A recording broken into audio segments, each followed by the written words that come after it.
ખેડૂતોના આંદોલનમાં ખાખીને કેમ આગળ કરવામાં આવે છે? બીજા કોઈ આંદોલનમાં ખાખીને કેમ આગળ કરવામાં નથી આવતું? આ વાત અમે નહીં, ખેડૂતોએ કરી છે. નમસ્કાર, હું છું મમલ. અમારી ટીમે ગાંધીનગર ખાતે ખાસ ખેડૂતો સાથે વાતચીત કરી છે. તો આવો સાંભળીએ વધુમાં ખેડૂતો શું કહી રહ્યા છે. કે કાલાવાડથી અહીંયા આવ્યા છો? મારે તો બહુ જાજુ કહેવાનું થાય છે ખેડૂતને કે પહેલા તો મારી બે હાથ જોડીને વિનંતી છે સરકારશ્રીને, અને પછી નો પતે તો આથી ઉગ્રથી ઉગ્ર આંદોલન કરવામાં આવશે.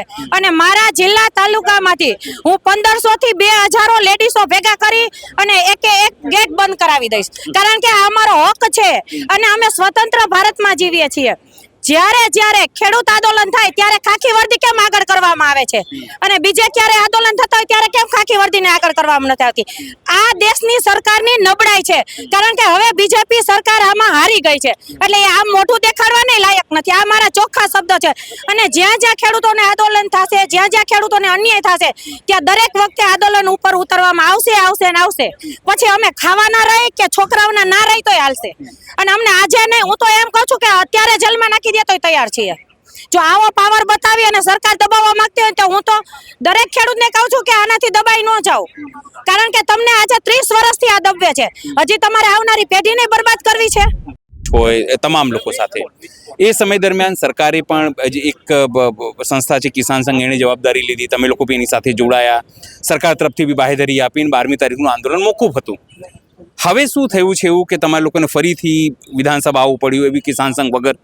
અમને સરકાર ઉપર અને કિસાન સંઘ ઉપર ખૂબ અપેક્ષાઓ અને વિશ્વાસ હતો, અને એમને બાહેંધરી આપી એટલે અમે 12 તારીખે અહીંયા આવ્યા નહીં.